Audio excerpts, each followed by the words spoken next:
How to buy Amazon Prime membership. Hello everybody, welcome back to my channel. This is me Bipin Bisnet, and today I'll guide you on how you can buy Amazon Prime membership. Well, the process itself is pretty simple and pretty easy, so let me guide you through.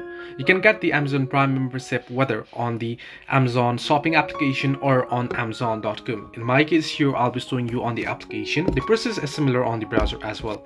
You want to simply open up the application, log into your account. Here at the bottom of the screen, you'll see various icons. You want to tap on the profile icon that you'll find at the bottom middle of the screen. Here now you'll get 4 different options at the very top: your orders, buy again, your account, and your list. You know, simply tap on your account option. Once you tap on your account here, you'll be able to see various options here, and you can see here, if you scroll down below, you'll see membership and subscriptions. So you can tap on membership and subscriptions there.